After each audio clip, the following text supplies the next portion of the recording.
안녕하십니까. Y타임스 논평의 추국일입니다. 오늘은 집중 분석을 하나 해드리겠습니다. 손석희의 JTBC가 좌파들한테 몰매를 맞고 있는데요. 왜 이런 일이 벌어졌을까요? 아마도 검찰발 뉴스를 모두 가짜 뉴스로 신문 세력이 보고 있지 않습니까? 그런데 JTBC가 그런 것들을 많이 보도했다. 그래서 낙인을 찍은 것 같습니다. 물론 JTBC는 손석희 사장의 신변 문제 때문에 검찰과 맞대응하는 보도를 하기 힘들기 때문에 이런 일이 벌어지지 않나 싶습니다. 유시민 노무현 재단 이사장이 지난 18일 날 공개된 유튜브 방송인데요. 알릴레오에서 손석희 사장의 JTBC를 맹공격을 했습니다. 그래서 왜 이런 일이 있었는가 관심을 가지고 보게 됐습니다. 유시민은 이런 말을 했습니다. 한국 언론 임파서블이라는 제목의 방송에서 이번 조국 사태에서 엄청나게 욕을 먹은 곳이 바로 JTBC라고 그랬습니다. 이 JTBC가 주목을 받기 시작한 시점이 세월호 이후이고 박근혜 전 대통령 탄핵 국면을 지나면서 다른 언론사보다 한 걸음 더 들어가고 객관성을 유지하면서 균형 감각 있는 언론사로 받아들여졌는데 이번에는 별로 다르지 않았다라고 말을 했습니다. 그러면서 유시민은 JTBC에 대한 비하인드 스토리를 하나 밝히겠다. 그러면서 뭐냐면 김경록 씨 있죠. 이 조국 부인 정경심의 PB였죠. 지금 김경록 씨는 맨 먼저 조선일보와 인터뷰를 하려고 했는데 어떤 경위로 잘 안 됐다고 그래서 다음에 KBS를 찾았고 거기서 실망과 배신감을 느껴간 곳이 JTBC였다. 이렇게 말을 했습니다. 그런데 손석희 사장이 알지 모르겠지만 안 됐고 뉴스공장, 그러니까 김호준이 진행한 TBS 라디오 있죠. 뉴스공장은 방향성 있는 것 같아서 고민하다가 언론은 갈 데가 없다고 해서 나에게, 그러니까 유시민에게 이메일로 연락을 해서 만나게 된 것이다. 이렇게 주장을 했습니다. 그러면서 유시민은 JTBC가 이번 과정에서 기회가 찾아왔는데 안 된 것이라 말을 했고요. 이 KBS에서는 김경록 PB 인터뷰가 신뢰 회복에 굉장히 좋은 소재였다. 이렇게 말을 했습니다. 그런데 유시민만 그런 말을 한 게 아니라 낙곰수의 김용민이 발행하는 신문도 JTBC를 맹공격을 했습니다. 지금 사진 보이시죠? 이 낙곰수 멤버죠. 이 김용민이 발행인으로 있는데요. 평화나무 팩트체크 주간신문 최신 정보, 이 제목이 깁니다. 여기에서 19일 국회 앞 집회가 있었는데 여기에 이제 배포를 했는데요. 이때 배포된 신문은 10월 30일자입니다. 그런데 이때 배포를 했어요. 그런데 그 중에 이 한 면 전체를 몰락하는 JTBC, 부활하는 MBC라는 제목의 글을 할애해서 실었습니다. 고발뉴스의 미디어 전문 기자인 민동기가 쓴 글인데요. 지금 소위 친문 세력이 어떤 생각을 가지고 있는지 명확하게 보여줬습니다. 민동기의 이 글은 세월호 때 잘 해서 신뢰도가 높고 엄청나게 사랑을 받았던 방송이 최근 뚝 떨어지면서 단숨에 가버리는 게 지금 시대다. 지금은 언론인들이 과거처럼 안주할 수 없는 시대다. 시대 흐름을 따르지 못하면 정말 한순간에 훅 갈 수 있다는 것을 이번에 많이 보여주고 있다. 이 말로 시작을 합니다. 이 말은 정현주 전 KBS 사장이 지난 16일 날 KBS 유튜브 생방송 J라이브에 출연해서 한 말을 그대로 옮긴 겁니다. 여기서 정연주 전 사장이 언급한 방송이 바로 JTBC라고 지목한 이 글은 그동안 관성처럼 JTBC 뉴스에 고정되어 왔었는데 최근 들어서 MBC로 바꿨다고 했습니다. 그 이유가 뭐냐? JTBC가 세월호 보도 때는 정부나 관련 기관들이 발표하는 내용이 아니라 실종자 가족들의 목소리를 메인으로 다뤘고 구조에 나서 민간 잠수사들의 주장을 주목해서 기존 언론 보도의 관행을 깼는데 이번 조국 사태 때는 이 JTBC가 광장의 목소리가 아니라 검찰발 뉴스 등에 더 주목했기 때문에 그렇다라고 설명을 했습니다. 반면 MBC는 어떻게 보도를 했느냐? 검찰이 흘려준 정보를 의심하고 검증을 했고 광장의 목소리를 우선적으로 보도했기 때문에 신문 세력들의 신뢰를 받게 되었다라고 진단을 했습니다. 그러면서 든 이해가 바로 최근 뉴스데스크에서 보도를 한 건데요. 이게 이제 검사들에 대한, 검찰에 대한 공격을 하는 뉴스들입니다. 예를 들면 이런 겁니다. 검사 기소율은 0.13%. 검사 성매매법 따로 있나? 검사 걸리면 영장부터 기각. 우리 건드리지 마. 뭐 이런 제목을 단 기사들입니다. 이 글은 이런 기사들이 검찰발 정보 받아쓰기에서 탈피해가지고 검찰 개혁과 언론 개혁을 주목하는 시민들의 목소리를 담은 것이라고 분석을 했습니다. 그러니까 한마디로 정리하자면 이런 겁니다. 친문 세력들은 검찰의 조국 일가 수사 발표 자체가 사실상 가짜뉴스로 판단하고 있는데 그런 기사들을 보도하는 언론은 우리 편이 아니다라고 판단을 하고 있는 거고요. 그럼에도 불구하고 검찰을 공격하고 서초동 조국 수호 촛불 집회 주장을 여과 없이 방송하는 것이 진짜 우리 편이라고 보고 있다. 이렇게 보면 된다 하는 이야기입니다. 그렇다면 도대체 JTBC가 어떻게 보도를 했길래 저럴까요? JTBC가 이번에 조국 수호 촛불이라든지 이런 것들을 어떻게 보도했길래 저렇게 친문 좌파 세력들이 JTBC를 저렇게 공격하는 것일까요? 지난 9월 28일 날 서초동 조국 수호 집회가 열렸었죠. 그때 그날의 JTBC 뉴스하고 MBC 뉴스의 보도를 비교해 보면 왜 친문 좌파 세력들이 저렇게 뿌리 났는지 금방 알 수 있습니다. 자, 지금 JTBC의 9월 28일자 화면을 떴는데요.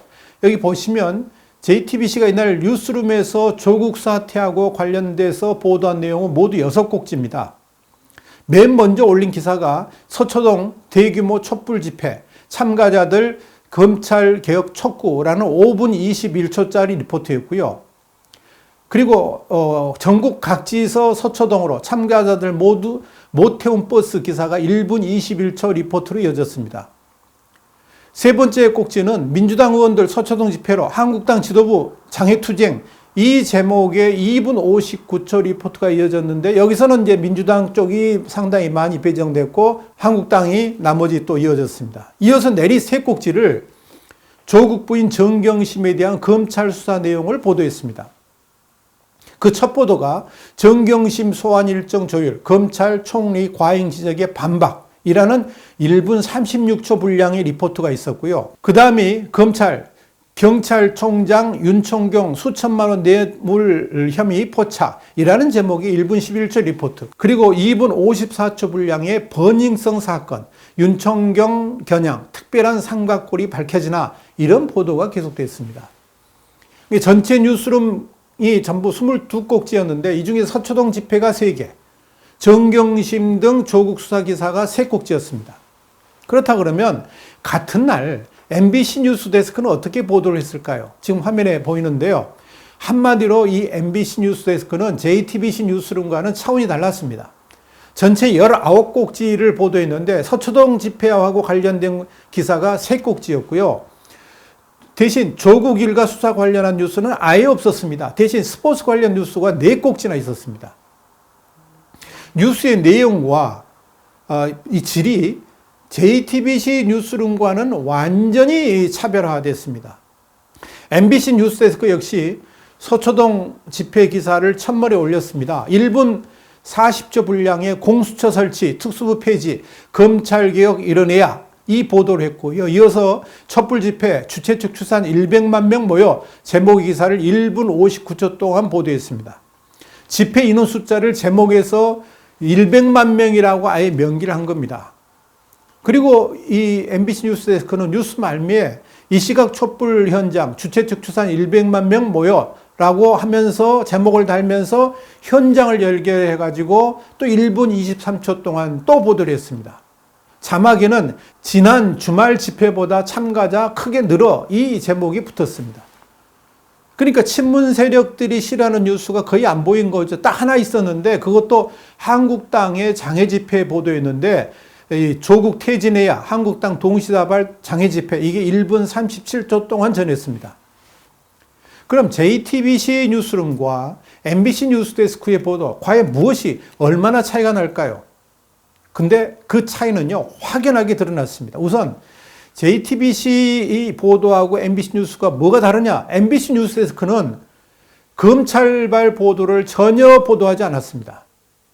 반면에 JTBC 뉴스룸은 3꼭지나 됐습니다.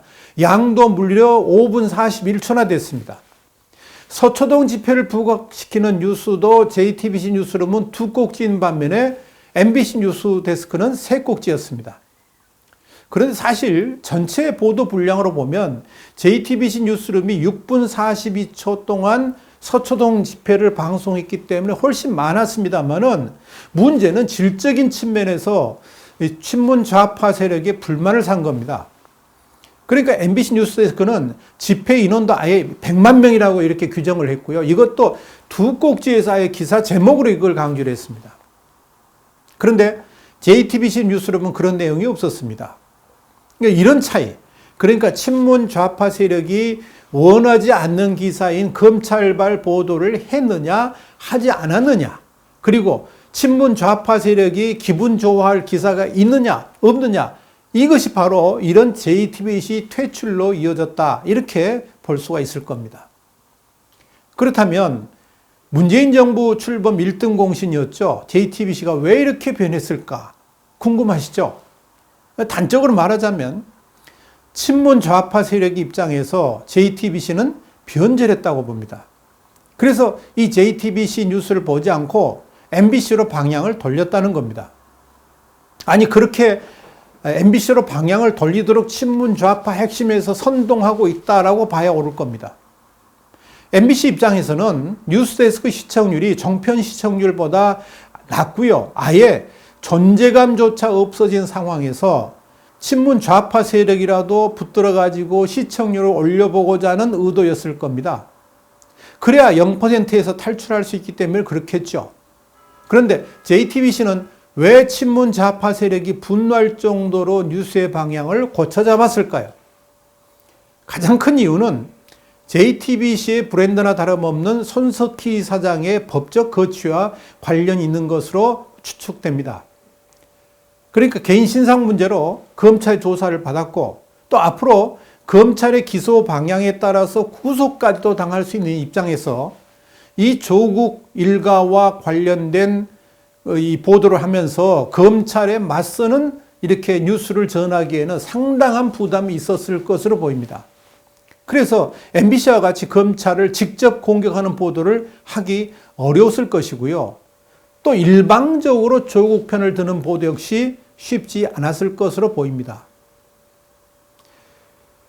유시민이 주장하는 것처럼 이 조국 일가의 집사 노릇을 한 김경록의 인터뷰를 수용하지 않은 것, 아마 이것도 이런 연유 때문에 그러지 않았나 이렇게 보여집니다. 그러니까 김경록을 인터뷰해서 방송을 하게 되면 당연히 검찰과 직접 맞설 수밖에 없죠. 그런데 그런 위험 부담을 피하고자 거부했을 가능성이 크지 않겠나 이렇게 보는 겁니다.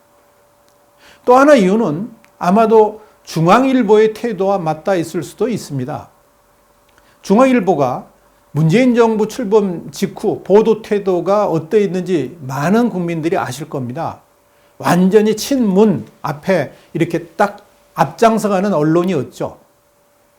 그런데 요즘 하는 걸 보면 좀 상당히 좀 달라졌지 않나 이렇게 판단이 됩니다. 그러니까 문재인 정권의 임기가 반환점을 돌고요. 특히 지지율도 낮아지고 레임덕이 예상되는 시점에서 지속적으로 친문재인 정부 언론으로 스탠스를 취하는 것이 부담스러웠을 가능성이 충분히 있습니다.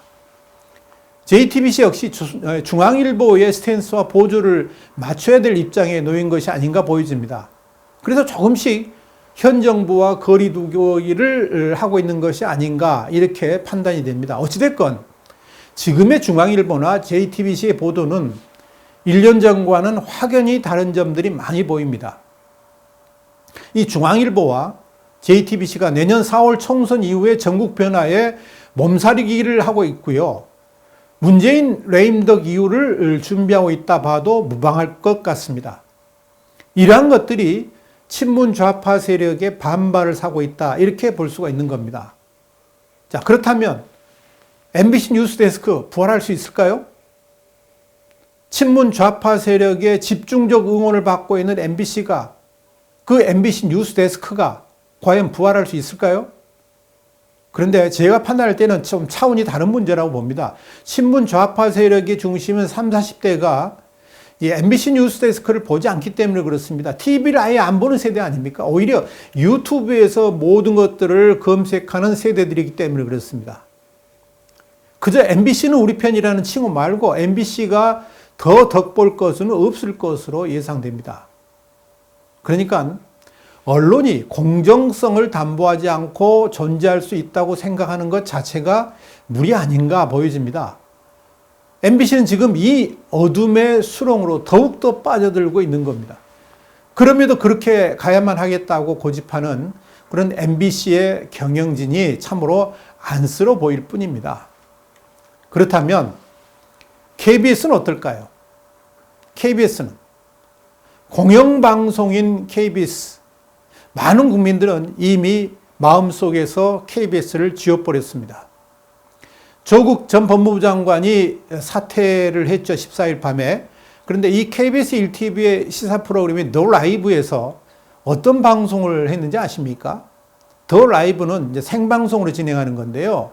이런 말이 있었습니다. 국민 다수가, 아니 절반이 과잉수사, 표적수사인 것 같다고 이렇게 생각했다. 그러면서 서초동에 수백만 명이 모이기 시작했다고 말했습니다. 그러니까 아무런 근거도 없이 국민 대다수, 절반, 그리고 서초동에 수백만 이렇게 말을 했는데 한 시사평론가가 그걸 그대로 적나라하게 방송을 했거든요.